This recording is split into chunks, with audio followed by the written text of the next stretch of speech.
쓰나미가 먼 바다에서는 긴 파장을 가지고 파고가 아주 얕지만 얕은 바다로 오면은 이 파장이 줄어듭니다. 1m가 뭔가요? 50cm 정도 무릎까지만 물이 차도요 지탱하고 서 있기가 어렵습니다. 들어오면서 모래와 자갈 그리고 흙 이런 것들을 대량 이렇게 부유시켜요. 심지어 자동차나 이런 것까지 물이 잔잔하네, 홍수가 났네, 사람이 거기 휩쓸리면 같이 그냥 휩쓸려서 바다로 가는 수밖에 없는 거죠. 이미 물이 빠진 거를 봤다면 도망가기에도 이미 조금 늦은 상황.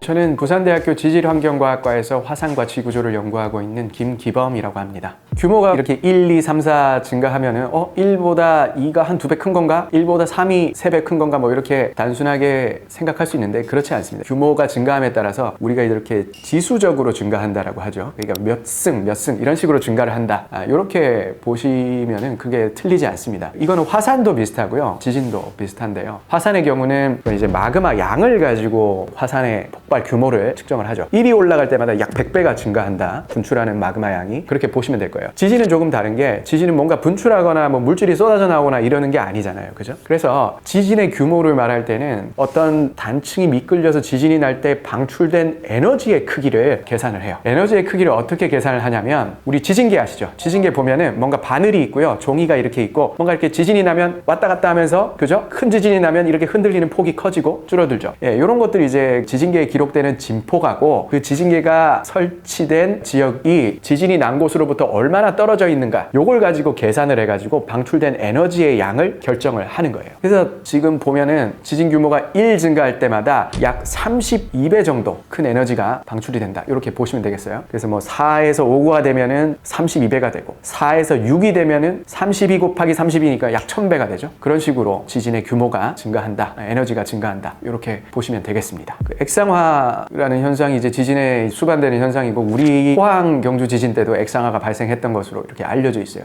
영어로는 fluidization이라고 말을 합니다. 액체 형태로 바뀐다는 거죠. 원래는 고체인데 고체가 액체처럼 바뀐다는 거예요. 이 성질이. 왜 그러냐면 우리 뭐 화강암이나 이런 딱딱한 이렇게 결정질 안반이 있는 곳에서는 이 현상이 일어나지 않는데 주로 어떤 곳에서 나타나면 이게 퇴적물로 이루어진 곳이 있습니다. 그 중에서 특히 모래로 이루어진 지역에서 이 현상이 잘 발달을 해요. 이 지진이 일어나지 않는 평상시에는 이 모래들이 그냥 잘 뭉쳐져 있잖아요. 교결이 돼 있는 상태인데 지진이 일어나면 어떻게 돼요? 진동이 일어나는 거죠. 진동 안마기처럼 진동이 가해지는 겁니다. 땅에. 그럼 어떻게 되냐면 이 모래 알갱이들이 이렇게 움직이면서 서로 충돌을 하는 거예요. 지진이 일어나기 전에는 이 알갱이와 알갱이가 맞닿아서 딱 맞물려 있었는데 이 맞물림이 지진이 일어남으로 인한 진동으로 인해서 이게 떨어지는 거죠. 진동하는 상태가 돼요. 그래서 이 모래 알갱이와 알갱이의 사이의 거리가 멀어집니다. 이렇게 되니까 얘들이 자유롭게 움직이게 되는 거예요. 그래서 뭔가 액체처럼 거동을 하게 되는데 이 현상을 액상화 현상이라고 하죠. 그래서 이 모래로 된 어떤 단단하지 않은 연약 지반 위에 지어진 건물들은 그냥 이 액체 위에 건물을 지은 거랑 비슷한 상태가 되는 거예요. 그러니까 이제 쉽게 그냥 휘청휘청 넘어가는 겁니다. 지금 일본에서도 그 액상화가 이번에 관측이 됐고요. 그래서 이제 아무리 건물 자체가 깨지지 않게 단단하게 짓는다고 하더라도 땅 자체가 액체가 돼버리니까 위에 지어놓은 것들이 이렇게 무너질 수밖에, 넘어갈 수밖에 없는 거죠. 그래서 지진이 날 수 있는 곳에는 집안을 잘 보고 집을 살 때 선택을 해야 됩니다. 쓰나미라고 하는 말하고 여러분이 뭐 잘 아시겠지만 헤일이라는 말이 있는데 쓰나미도 일종의 헤일입니다. 큰 파도를 바다에서 만들어지는 파도를 헤일이라고 말을 하는데 이제 헤일은 꼭 쓰나미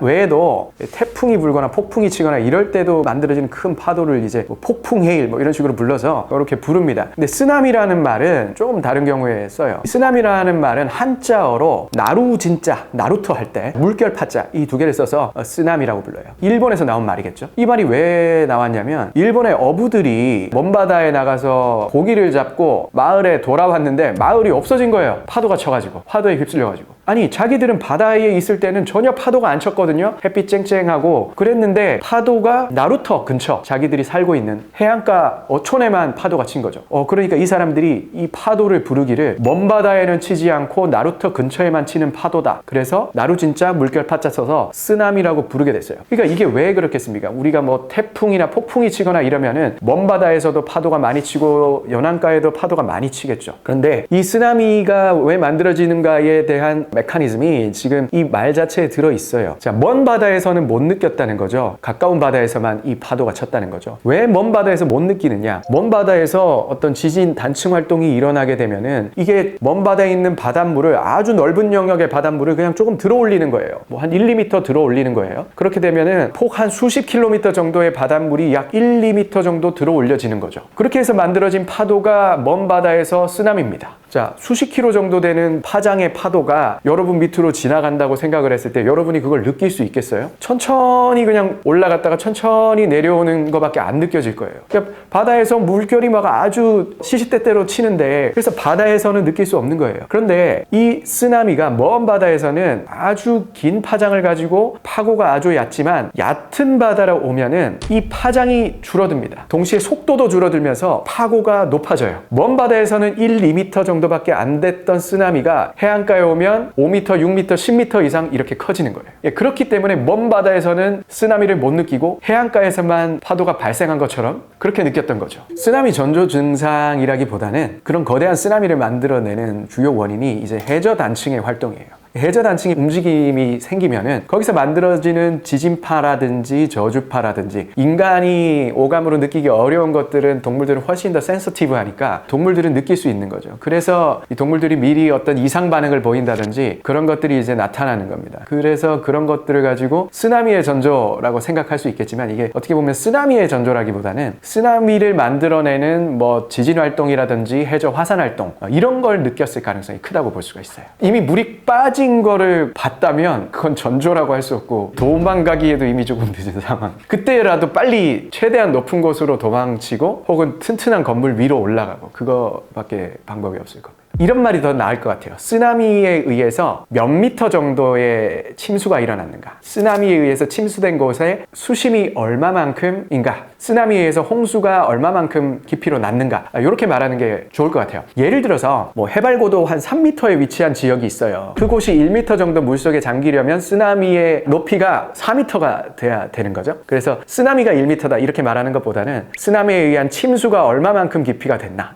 이렇게 보는 게 맞을 것 같고요. 1m 정도의 침수가 일어나면은 어떻게 될 거냐? 이 쓰나미가 이제 일어나면은 이런 현상이 발생해요. 처음에는 이제 방파제를 넘어서 물이 쫙 들어오는 걸 아마 그 영상에서 보셨을 거예요. 그게 무슨 태풍이 났을 때 큰 파도가 확 덮치고 이런 느낌이 아니거든요. 그냥 물이 쫙 밀려 들어오는 거예요. 그냥 멀리서 봤을 때는 전체적으로 그냥 물이 쫙 육지 쪽으로 밀려 들어오고 수심이 그냥 쫙 증가하는 그런 것처럼 느껴질 거예요. 그러니까 아주 빠른 속도의 만조, 이런 것처럼 조간대에서 발생하는. 근데 이게 이제 중요한 거는, 이 쓰나미가 들어올 때는 그냥 바닷물이 들어와요. 그런데 쓰나미가 쭉 들어와 가지고 이제 홍수가 딱 되게 되면 그 다음부터는 이제 그 들어온 물이 빠져나가기 시작하겠죠. 그 들어온 물이 빠져나가는데 그 물이 그냥 물만 빠져나가는 게 아니고요. 들어오면서 육지에 있던 모래와 자갈 그리고 흙, 이런 것들을 대량 이렇게 부유시켜요. 그러면 굉장히 밀도가 높고 그리고 점성이 올라가 있는 아주 혼탁한 물이 만들어지겠죠. 그리고 육상에 있던 온갖 식물들, 나무들, 그리고 잡동사니들, 생필품들, 심지어 자동차나 이런 것까지 이렇게 껄쭉해진, 이렇게 혼탁해진 물과 함께 밖으로 빠져나갈 겁니다. 자, 그게 한 1m 정도의 수심을 이루면서 빠져나간다고 생각을 해보세요. 이게 그냥 맹물에 발을 담그고 있어도 1m 정도의 계곡물에 급류에 휩쓸리면 사람 못 서 있어요. 1m가 뭔가요? 50cm 정도, 무릎까지만 물이 차도요, 지탱하고 서 있기가 어렵습니다. 그렇기 때문에 그 정도의 쓰나미가 들여찼는데 물이 잔잔하네, 홍수가 났네, 그리고 그냥 물에 담그고 있으면 안 되는 거예요. 이게 이제 어마어마하게 이제 토사가 이렇게 섞여 있는 고점성의 탁한 흙탕물이 이렇게 순식간에 빠져나갈 텐데요. 거기에 온갖 잡동사니와 자동차 같은 것도 같이 떠내려오고, 이제 그러면은 이제 수심은 얕지만 사람이 거기 휩쓸리면 같이 그냥 휩쓸려서 바다로 가는 수밖에 없는 거죠. 그래서 위험한 겁니다. 쓰나미가 이렇게 한번 지나가고 나면 그 쓰나마이트라고 부르는데요, 지질학에서. 이 쓰나미가 지나간 이 고유의 퇴적층이 만들어져요. 어마어마한 양의 토사가 이 쓰나미에 의해서 쓸려나가기 때문에 그것들이 쌓여서 만들어진 퇴적층 자체가 그냥 만들어져서 오랫동안 보존이 될 정도로 대량의 이벤트가 발생을 하게 됩니다. 저도 이게 지질학을 공부하는 사람으로서 그 원리만 공부를 하지 랭킹이 어떤 게 가장 높나 이런 거는 저도 잘 몰랐는데, 근데 검색을 하다 보니까 저도 믿을 수 없는 것들이 좀 지금 나와가지고 그 1958년 7월 9일에 알래스카에서 7.8의 지진이 일어나고 나서 쓰나미가 일어났는데 쓰나미의 높이가 1720피트였다고 보고가 돼 있는데요. 이걸 미터로 환산을 하면 500m가 넘어요. 근데 저는 좀 너무 과장이 심한 거 아닌가 이런 생각을 하긴 했는데요. 이게 500m가 되면은 아무리 지협적이라 그래도 이게 뭐 가능한 일인가 이런 생각이 좀 들긴 했습니다. 제 생각에는 조사 방식에 문제가 있지 않았나 싶기는 합니다. 실제로 영화 해운대에서는 어떤 가설이 있냐면 지금 대마도가 화산섬이 아니에요. 제주도나 울릉도 같은 화산섬이 아니고요. 일본과 우리나라가 압축을 받고 있다고 말했잖아요. 그 압축력에 의해서 해저면이 들어 올려져 가지고 지금 섬이 되어 있는 거예요. 그러니까 일종의 히말라야 산맥처럼 해저에 있는 조산대라고 보시면 됩니다. 지금 그러다 보니까 이 대마도 주변에 있는 지형이 굉장히 경사가 큽니다. 불안정한 상태예요. 해운대에서 말했던 거는 그 대마도의 북쪽 사면이 무너져 내리면서 그러면서 이제 대량의 해수면의 변동을 야기를 하고 그로 인해서 쓰나미가 부산 앞바다로 들이닥친 그런 상황을 가정을 한 건데요. 그뿐만이 아니고 우리나라 지금 현재 동해 앞바다를 따라 가지고 초기 섭입 현상도 발생을 하고 있고 우리나라 지금 중고등학교 때 다 배우지만 우리가 왜 일어나는지 모르는 게 있습니다. 우리나라 기본적으로 동고서저 지형 배우고 있죠. 동고서저 지형 아무도 모르는 사람 없어요. 그리고 그걸 정말 뜻을 알 수 없는 경동성 요곡운동이라고 하는 뜻을 알 수 없는 개념을 또 배우고 있어요. 그런데 사실 이 경동성 요곡운동이라고 하는 우리나라 동쪽이 들어올려지고 태백산맥이 만들어지는 이 운동이 왜 일어나는지에 대한 설명이 지금 존재하지가 않아요. 그리고 이런 것도 배우셨을 거예요. 우리 해안당구, 하안당구 이런 거 배우셨을 겁니다. 이런 것들이 뭐냐면 지금 현재 우리나라 동해안이 계속적으로 들어 올려지고 있는 것들을 단적인 지금 증거인데 지금 우리나라 동쪽이 계속적으로 들어 올려지고 있는가에 대한 원인을 아직 명확하게 설명을 못해요. 그거에 대한 답 중 하나가 지금 동해 지각이 우리나라 아래로 초기 섭입을 하면서 우리나라를 들어 올리고 있다. 이게 이제 저희 연구팀에서 주장하는 바이거든요. 이런 현상이 지속되는 한 언제든지 우리나라 동쪽에서도 큰 지진이 발생을 할 수 있고요. 그로 인해서 해일이 꼭 일본을 건너오는 게 아니라 우리나라 쪽에서도 큰 해일이 만들어질 수가 있는 거죠. 그게 문제예요. 말도 안 된다라고 말하는 사람도 있고요. 충분히 가능하다라고 하는 학자들도 있기 때문에 이거는 일단은 우리가 규모 10 이상의 지진 자체를 현대적인 지진 측정 방법이 규모 측정 방법이 고안되고 나서 경험해보지를 못했기 때문에 우리가 경험해본 적은 없어요. 아까 말씀드렸다시피 칠레에서 발생했던 규모 9.5의 지진이 지금까지 인류가 측정을 한 가장 큰 지진이거든요. 그렇긴 한데요. 우리가 이걸 생각해야 됩니다. 동일본 대지진이 일어났을 때 거기서 절대 규모 9.0 이상의 지진이 일어날 수 없다고 호언장담했었어요. 많은 지진학자들이. 근데 어때요? 규모 9.0 이상이 일어났잖아요. 근데 이제 우리가 그런 점에 있어가지고 항상 이런 지진이 일어날 수 있다라는 생각을 가지고 있어야 돼요. 지진 규모는 단순히 이거예요. 얼마나 긴 단층이 얼마나 순식간에 많이 움직였냐. 그냥 이겁니다. 그래서 기본적으로 판과 판이 만나는 곳에 굉장히 큰 단층이 존재할 가능성이 있어요. 연속성이 좋고 큰 규모의 단층이 존재하고 있고 에너지가 많이 누적된 곳이 있을 수가 있어요. 그곳에 단층이 움직인다면 왜 못 일어나겠습니까? 9.5도 일어났는데 그거보다 더 큰 지진도 일어날 수 있겠죠. 그리고 실제로 몇 군데가 그 후보지 중에 있습니다. 일본 쪽 하고요. 그리고 알래스카, 그리고 남미, 칠레 그쪽으로도 태평양판이 섭입을 하고 있는데요. 주로 이렇게 뭔가 섭입이 일어나고 판과 판이 충돌하는 섭입대에서 그런 큰 지진이 일어날 것으로 사람들이 생각을 하고 있죠. 도시화된 곳에서 일어난다면 정말 그러니까 일본 근처에서 어디서 일어난다 그러면 지금 뭐 굉장히 그렇겠네요. 일단 제가 화산과 지구조 연구하는 사람으로서 지구 내적인 요인에 의해서 어떤 멘틀의 대류라든지 단층 운동이라든지 이런 거에 의해서 그런 일이 발생할 가능성은 지금 우리가 이해하는 지식의 범위 내에서는 좀 어려워요. 없고요. 다만 외적인 요인에서는 가능할 수 있습니다. 예를 들어 가지고 소행성 충돌이라든지 지구와 유사 질량의 어떤 거대한 물체가 그냥 지구를 들이받았다면 이거는 지구의 지각이 어떻게 되고의 문제가 아니잖아요. 지구가 지각부터 멘틀에 이르고 핵에 이르기까지 어떤 충격을 받을 가능성이 크고 그렇게 되면은 전 지구상에 있는 어떤 시스템이 다 영향을 받을 가능성이